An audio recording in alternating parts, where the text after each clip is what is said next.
Kejahatan merupakan bagian dari kehidupan masyarakat dan merupakan peristiwa sehari-hari. Seorang filsuf bernama Cicero mengatakan ubi societas, ibi ius, ibi crime, yang artinya ada masyarakat, ada hukum, dan ada kejahatan. Masyarakat saling menilai, berkomunikasi, dan menjalin interaksi, sehingga tidak jarang menimbulkan konflik atau pertikaian. Kejahatan berasal dari kata jahat, yang dalam Kamus Besar Bahasa Indonesia, jahat artinya sangat jelek, buruk. Sedangkan kejahatan memiliki arti perbuatan yang jahat yang melanggar hukum, sifat yang jahat, serta perilaku yang bertentangan dengan nilai dan norma yang berlaku yang telah disahkan oleh hukum tertulis. Pengertian kejahatan juga terbagi atas dua, yaitu yang pertama secara yuridis, yang kedua secara kriminologis. Pengertian kejahatan secara yuridis ialah segala tingkah laku manusia yang bertentangan dengan hukum yang dapat dipidana, yang aturannya itu ada di dalam hukum pidana. Sedangkan secara kriminologis yaitu tindakan atau perbuatan tertentu yang tidak disetujui oleh masyarakat. Terdapat juga pengertian kejahatan menurut beberapa ahli. Yang pertama, Wirjono Projo mengartikan bahwa kejahatan merupakan pelanggaran dari norma-norma sebagai unsur pokok kesatu dari hukum pidana. Selanjutnya, menurut Richard Queenie, yaitu tindak kejahatan merupakan perilaku manusia yang diciptakan oleh para pelaku yang berwenang dalam masyarakat yang terorganisasi secara politik, atau kualifikasi atas perilaku yang melanggar hukum dirumuskan oleh warga atau masyarakat yang mempunyai kekuasaan. Juga ada pendapat dari Paul Mudikdo Mulyono yang mengatakan bahwa kejahatan merupakan perbuatan manusia yang merupakan pelanggaran norma yang dirasakan merugikan, menjengkelkan, sehingga tidak boleh dibiarkan. Berdasarkan tempat terjadinya, kejahatan terbagi atas dua, yaitu yang pertama kejahatan di darat dan yang kedua kejahatan di laut.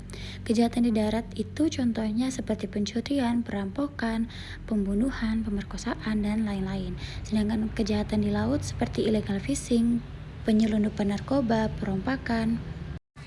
Dan pada kesempatan kali ini, saya akan menjelaskan mengenai kejahatan di laut, yaitu illegal fishing.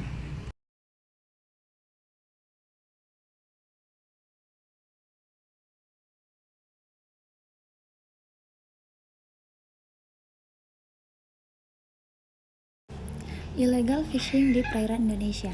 Penangkapan ikan yang dilakukan oleh kapal-kapal penangkap ikan asing yang memasuki wilayah perairan Indonesia secara ilegal atau illegal fishing mengalami peningkatan dalam beberapa tahun. Dengan hanya 24 unit kapal pengawas yang dapat dioperasikan dengan jumlah hari operasi 100-180 hari per tahun, didukung oleh sarana pemantauan yang hanya berupa vessel monitoring system, serta informasi yang disampaikan oleh kelompok masyarakat pengawas atau POK-Maswas.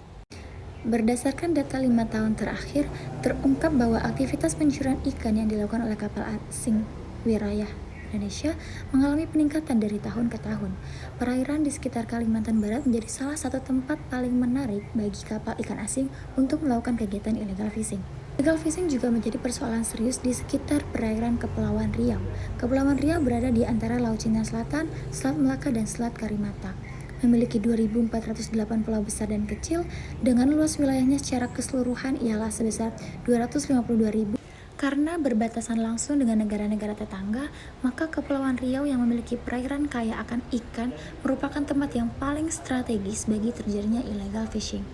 Pelanggaran kegiatan perikanan banyak terjadi di Laut Natuna dan zona ekonomi eksklusif Indonesia di Laut Cina Selatan, di mana pelakunya umumnya ialah kapal ikan asing yang berasal dari Vietnam, Thailand, Republik Rakyat Cina, dan Myanmar. Sedangkan di Selat Melaka dilakukan nelayan Malaysia. Illegal fishing yang terjadi di perairan Indonesia tersebut merupakan transnational crime karena pelakunya ialah orang asing atau orang Indonesia tetapi melibatkan pihak asing di belakangnya. Berikut merupakan cuplikan berita mengenai salah satu kejahatan di laut berupa illegal fishing yang terjadi di Natuna, Kepulauan Riau. Tim patroli Kementerian Kelautan dan Perikanan (KKP) menyergap 2 kapal asing pelaku illegal fishing di Laut Natuna Utara.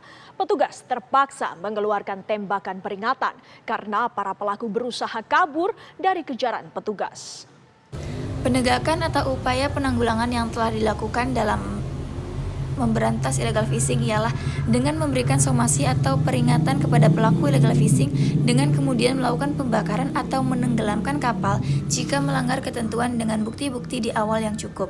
Diharapkan hal ini bisa memberi efek signifikan bagi hak-hak memancing tradisional agar bisa mendapat ikan yang memiliki bobot berat tinggi serta bisa menghasilkan hasil laut yang berlimpah dan menambah pemasukan ekonomi Indonesia lewat sumber daya perikanan. Akan tetapi harus melihat hukum internasional yang berlaku bagi kebijakan dalam penerapan hukum nasional ini. Masalah yang negara hadapi ini terkait dengan negara asing yang memiliki kapal asing ini berasal, sehingga dapat memunculkan kontroversi dari pihak-pihak terkait.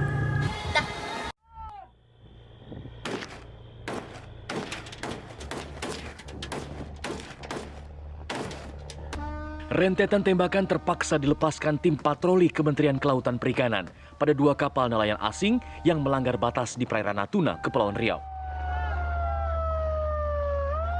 Enggan kecolongan, petugas langsung merapat dan merangsek masuk ke dalam salah satu kapal asing tersebut.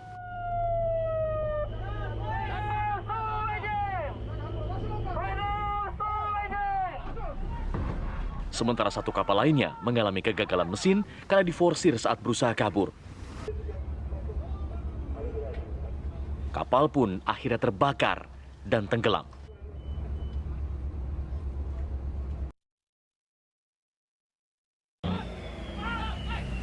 Sebanyak 22 ABK kedua kapal akhirnya ditangkap dan dievakuasi ke kapal petugas. Kedua kapal asing asal Vietnam tersebut kedapatan melakukan illegal fishing atau pencurian ikan di wilayah pengelolaan perikanan Indonesia, Laut Natuna Utara. Direktur Jenderal Pengawasan Sumber Daya Kelautan dan Perikanan, Laksamana Muda TNI Adin Nurawaludin yang memimpin jalannya penangkapan, memberi penjelasan konsekuensi hukum pada para ABK yang tertangkap. Saat ini kapal dan 22 awak kapal berkewarganegaraan Vietnam itu telah berada di pangkalan PSDKP Batam untuk proses hukum lebih lanjut. Dari Batam, Kepulauan Riau, Alboin, TV One mengabarkan. Selanjutnya, penyebab terjadinya illegal fishing. Yang pertama itu terbatasnya sarana dan prasarana pengawasan. Yang kedua, terbatasnya dana untuk operasional pengawasan. 3. Terbatasnya tenaga polisi perikanan dan penyidik pegawai negeri sipil atau PPNS. 4. Masih terbatasnya kemampuan nelayan Indonesia dalam memanfaatkan potensi perikanan di perairan Indonesia terutama ZEE. 5. Kebutuhan sumber bahan baku di negara pelaku illegal fishing sudah menipis akibat praktik industrialisasi kapal penangkapnya, sehingga daya tumbuh ikan tidak sebanding dengan jumlah yang ditangkap, dan sebagai akibatnya mereka melakukan ekspansi hingga ke wilayah Indonesia. 6. Kemampuan memantau setiap gerak kapal patroli pengawasan di laut dapat diketahui oleh kapal ikan asing karena alat komunikasi yang canggih sehingga hasil operasi tidak optimal. Luasnya wilayah dan jauhnya letak pengadilan perikanan dengan lokus delikti illegal fishing juga menjadi salah satu faktor penyebab meningkatnya illegal fishing. Dikarenakan persoalan jarak, terkadang perkara tidak terselesaikan tepat waktu dan kerugian negara pun tidak dapat diselamatkan. Kurangnya koordinasi antar instansi juga menjadi salah satu penyebab tetap maraknya illegal fishing. Setidaknya terdapat 8 lembaga penegak hukum yang berwenang di wilayah laut, yaitu TNI AL, Polri, PPNS KKP atau Kementerian Kelautan dan Perikanan, PPNS Kementerian Perhubungan, PPNS Bea Cukai, PPNS Imigrasi, PPNS Lingkungan Hidup, dan PPNS Kementerian Kehutanan. Dikarenakan setiap instansi mereka memiliki kewenangan, mereka pun melakukan penindakan sendiri-sendiri dan tidak jarang di antara mereka terdapat oknum aparat yang dapat diajak bekerja sama dengan pelaku illegal fishing.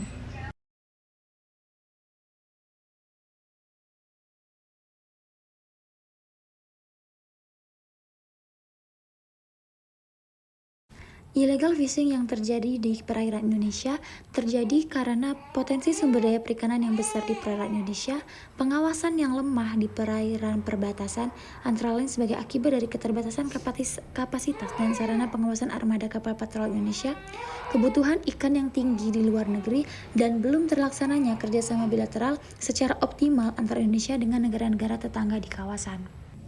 Illegal fishing yang terjadi di perairan Indonesia tersebut merupakan persoalan serius yang harus diatasi tidak saja oleh Indonesia semata, tetapi juga harus diatasi melalui kerjasama bilateral. kerjasama secara bilateral terutama dengan negara-negara tetangga di kawasan yang para nelayannya sering memasuki dan menangkap ikan secara ilegal di perairan Indonesia. Perlu dibangun dan dikembangkan untuk menangani kegiatan ilegal yang meskipun telah terjalin bentuk-bentuk kerjasama bilateral antara Indonesia dengan beberapa negara tetangga dalam mengamankan perairan perbatasan, namun dalam hal ini belum dapat mengatasi persoalan illegal fishing secara optimal. Ketidakseriusan dan kepentingan nasional dari masing-masing negara tampaknya masih mewarnai penanganan kegiatan ilegal yang bersifat lintas negara ini. Oleh karena itu, kerjasama bilateral yang lebih kuat perlu dibangun, dikembangkan, dan diimplementasikan secara nyata di lapangan oleh Indonesia dan negara-negara tetangga di kawasan dalam mengatasi persoalan ini. Sebagai penutup, terdapat peran TNI Angkatan Laut Lantamal 4 dalam kasus peningkatan perompakan di Natuna. Berikut beritanya. Kembali di kabar pagi pemirsa, disinyalir terjadi peningkatan kejahatan khususnya perompakan di perairan perbatasan Indonesia dan Singapura. TNI Angkatan Laut Lantamal 4 Tanjung Pinang, Kepulauan Riau menggelar operasi kesiapsiagaan patroli keamanan laut. Patroli ditandai dengan apel besar atau apel gelar pasukan operasi kesiapsiagaan patroli keamanan laut yang dipimpin langsung oleh Komandan Lantamal 4 Tanjung Pinang, Laksamana Pertama Dwika Cahya Setiawan. 14 unsur kapal patroli berbagai jenis diterjunkan dari Lantamal 4, Lanal Batam, dan Lanal Karimun diterjunkan menyebar di sejumlah titik perairan perbatasan Indonesia dan Singapura. Patroli digelar di sekitar perairan perbatasan melibatkan 14 unsur kapal patroli. Operasi yang akan berlangsung sepanjang tahun ini menindaklanjuti laporan peningkatan kejahatan di perairan perbatasan Indonesia dan Singapura seperti perompakan, pengiriman pekerja migran Indonesia atau human trafficking, serta penyelundupan barang dan narkoba. Videonya sudah? Oke. Seperti yang dilaporkan, memang ada kecenderungan peningkatan, terutama perompakan yang mereka menggunakan kapal-kapal pancung yang mereka naik ke kapal-kapal yang punya kecepatan rendah, seperti kapal tanker, ya, kapal kargo. Baiklah teman-teman, sekian yang dapat saya sampaikan. Semoga dapat bermanfaat dan dijadikan pelajaran. Saya mohon maaf atas segala kesalahan dan kekurangan. Saya akhiri dengan wassalamualaikum warahmatullahi wabarakatuh. Bye-bye.